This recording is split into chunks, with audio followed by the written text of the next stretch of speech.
सो hey guys, स्वागत आपका एक बार फिर से आप ही के यूट्यूब चैनल में। और इस वीडियो में बात करेंगे भी डिफेंस शेयरों को लेकर। देखोगे भी कोचिंग शिपयार्ड 5% के लोअर सर्किट पे गया और मैंने कल की वीडियो में आपको बताया था कि स्टॉक में लोअर सर्किट लग सकता है। सुबह भी यही आपको समझाया था। हालांकि सुबह गिरावट के साथ ओपनिंग हुई इसकी 3 से 3.5% की गिरावट में, उसके बाद रिकवरी बनी।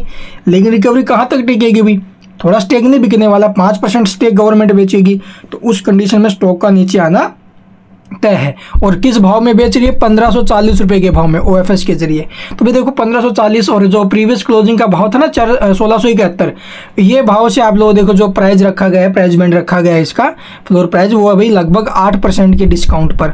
तो इतनी बड़ी डिस्काउंट पर आएगा तो शेयर जाहिर सी बात है टूटेगा भी।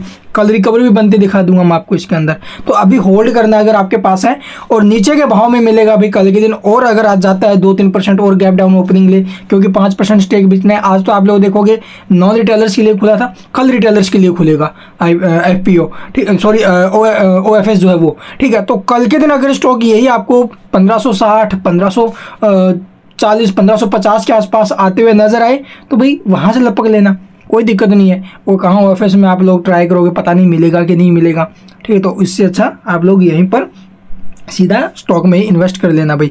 तो यहाँ से आपको ये स्टॉक ऑलरेडी अगर देखा जाए बाउंड वीक हाई से तो भी लगभग 50% के करीब गिरावट में आ चुका है, ठीक है। और दूसरी तरफ आप लोग देखो गार्डन शिप बिल्डर्स, बड़ी गिरावट यहाँ पर भी बनी हुई है, लेकिन यहाँ पर बॉटम बनते हुए नजर आ रहा है भाई। गार्डन शिप बिल्डर्स में बॉटम बनते हुए नजर आ रहा है। मजगांव डॉग में भी आज आप लोग देखोगे 1.5% के आसपास गिरावट जरूर है, लेकिन यहाँ पर भी बॉटम बनते हुए नजर आ रहा है। तो डिफेंस शेयरों में अब जो ना भी एंट्री का टाइम आ चुका है, ठीक है। डिफेंस शेयरों में एंट्री का टाइम आ चुका है। HL, BDL, बेल जैसी स्टॉक्स में भी हमें बॉटम बनते हुए नजर आ रहे हैं। तो अभी का जो टाइम है ये इन शेयरों में एंट्री का आ चुका है। और ऐसा नहीं है कि आपको जो ना भी आज खरीदना है और 1 हफ्ते के लिए रखेंगे, 1 महीने के लिए रखेंगे, नहीं भाई। कम से कम अगर 1 साल के लिए होल्ड कर सको तो ही हाथ डालना भाई। और ये स्टॉक यहाँ से जो टूटे हैं ना अभी 50% टूटे हैं, ये जब रिटर्न देंगे ना 50% कवर करेंगे तो 100% रिटर्न यहाँ से क्लियर मिलेगा आपको।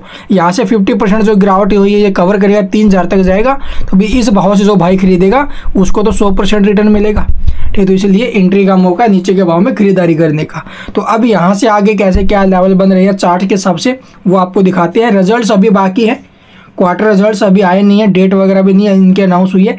जैसे अनाउंस होएगी डेट अनाउंस वो आपको मैं जरूर बता दूंगा भाई। चलिए एक बार चार्ट देख लेते हैं इनके।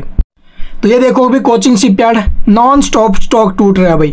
1 डे टाइम फ्रेम पर देखोगे 3000 से स्टॉक में करेक्शन जो ना भी लगातार आ रही है, डटने का नाम ही नहीं ले रहा। यहाँ से स्टॉक में रिवर्सल के चांसेस थे, ठीक है, इस भाव में रिवर्सल के चांसेस थे, लेकिन OFS आ गया भाई। क्या करें, अभी के टाइम जो सपोर्ट है 1550-57 के आसपास का इसका है अभी।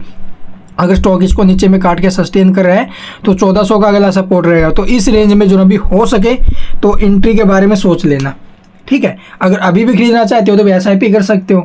तो अभी होल्ड करने का टाइम है। अच्छी गिरावट में शेयर मिल रहे हैं और मुझे नहीं लगता अभी इससे अच्छा मौका कहीं पर आपको मिलेगा डिफेंस के अंदर। जो डिफेंस को अभी हल्के में लेके चल रहा है हमारे देश के अंदर, वो सबसे बड़ा बेवकूफ़ मेरे को लग रहा है भाई, जो डिफेंस सेक्टर को हल्के में लेके चल रहा है, ठीक है। तो चलिए देखते हैं अभी नेक्स्ट। तो यहाँ पर देखो मजगांव डॉग में ब्रेकआउट बन चुका है। ट्रेंड लाइन का ब्रेकआउट यहाँ पर आ चुका है अभी। जिसको ज़्यादा रिस्क नहीं लेना है 3838 का सपोर्ट है, उसके बाद नीचे रहेगा अभी सेकंड सपोर्ट 3426 का, 2 सपोर्ट है। और ऊपर में रेजिस्टेंस जो ये क्या बोलते हैं, ट्रेंड लाइन का ब्रेकआउट आ चुका है। पहला टारगेट हमें ऊपर में देखने को मिलेगा 5152 रुपये का, यानी 5000 का। उसके बाद जो दूसरा रहेगा अभी फ्रेश हाई के लिए तैयारी 5861, ये टारगेट कहीं दूर नहीं है। देखो भाई एक झटके में तो जाने रहा वहां तक। जिस प्रकार से ये स्टॉक 1-1.5 महीने में 2 महीने में टूटा है ना अभी, जुलाई से लेकर अब तक आप लोग देखोगे 3-4 महीने में स्टॉक जितना गिरा है उतना आहिस्ता आहिस्ता ही रिकवर करेगा ये। तो कम से कम अगले 4-5 महीने 6 महीने का भी टाइम लग सकता है ये रिकवरी आने में। तो इसलिए यहाँ पर होल्ड करके चलना है। और बॉटम इन शेयरों में बनते हुए नजर आ रहा है अभी 4000 के आसपास, ठीक है, इस शेयर के अंदर। चलिए अब देखते हैं नेक्स्ट। अगला देखोगे GRC, ये भी स्टॉक आप लोग पिछले 4 महीने से गिर ही रहा है भाई। जुलाई में टूटा है, अगस्त में टूटा है, सितंबर में टूटा है, अक्टूबर में टूट रहा है। तो अब यहाँ से जो है संभलते हुए नजर आ रहा है ये। तो यहाँ से बॉटम बनते हुए नजर आ रहा है। 1500 के आसपास का बॉटम रहेगा अभी इसका, 1500 और 1625। जिसको रिस्क नहीं लेना वो सपोर्ट पकड़ के चल सकता है। और ऊपर में यहाँ से रिवर्सल के संकेत आ रहे हैं।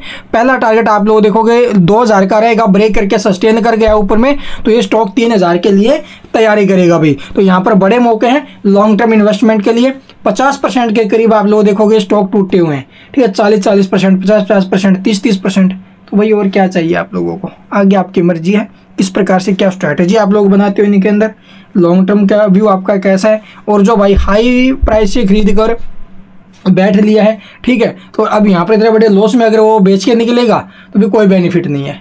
अभी होल्ड कर लो, इतना टाइम आपने यहाँ पर काट लिया 4-5 महीने, पिछले 4-5 महीने, और इसको रख लो, होल्ड कर लो। नीचे में एवरेज करने का पैसा नहीं है तो होल्ड करने के अलावा कोई चांस भी नहीं है, ठीक है। और आपकी मर्जी में आपको बेचना है तो बेचना, ये कौन रोक सकता है। Thank you for watching the video.